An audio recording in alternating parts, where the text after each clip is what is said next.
ये मुर्गियां एक एक करके अपनी खाल उतारती है, फिर रगड़ रगड़ के नहाती है और डांस भी करती है।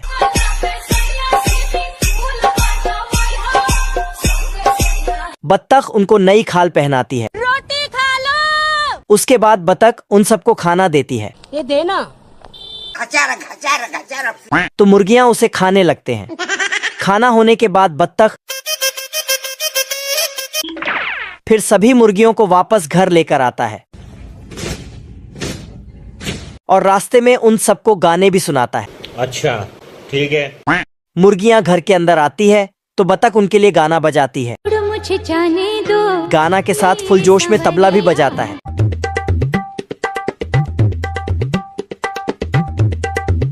तो मुर्गियां खिड़कियों से निकलती है और अंडे देकर अंदर जाती है और बाहर आती है।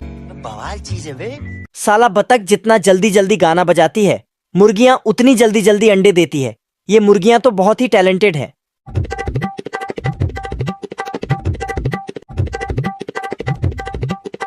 बत्तख इन सबकी अंडों को नाप तोल करता है। गजब। फिर बत्तख मुर्गियों को उनके घोंसले तक पहुंचाती है। चलो। उसके बाद बत्तख सभी अंडों को लेकर मार्केट में बेचने चली जाती है। एक गिर जाता है तो उसे पकड़ लेता है। बत्तख अंडों को बेचने के लिए अंदर जाता है तो इधर लोमड़ा घात लगाकर बैठा है। मौका पाते ही अपनी सारी औजार उठा के मुर्गियों के घर तरफ चल देता है। फिर अपना औजार निकालकर छेद करने लगता है। मुर्गियां ये सब देखते ही हमारा घर, हमारा द्वार, हमारा। बत्तख मुर्गियों की आवाज सुनकर 100 के स्पीड से आती है। अंदर आकर बोलती है, कौन है बे?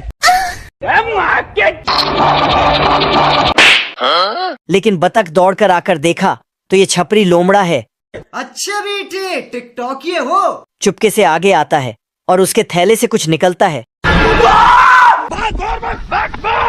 लेकिन फिर वापस आता है तो इसके दिमाग में एक दो आइडिया आता है। बत्तख कुत्ते के पास आता है। हाँ भाई सुन ना, सामान लेके पहुँच और बंदे लोग को भी कॉल कर दे। मेरे को इस बार रिक्स लेने का ही नहीं है, बिल्कुल रिक्स नहीं लेने का है। लेकिन कुत्ता साफ साफ मना कर देता है। फिर सुअर के पास जाता है। अम्बा अम्बा अम्बा अम्बा कम्बा कम्बा। लेकिन सुअर अपने बच्चों को दूध पिला रही थी तो ये भी मदद करने से इनकार कर देती है। बेकार है भैया। फिर इसको तीसरा आइडिया आता है। भागते हुए जाती है और पानी में कूद जाती है। पानी के अंदर आके मछली से बोलती है, टूट गया मैं तो। अब ये कैसे हो गया? लेकिन मछली पानी से बाहर आ ही नहीं सकती थी तो मदद कैसे करती। तो वह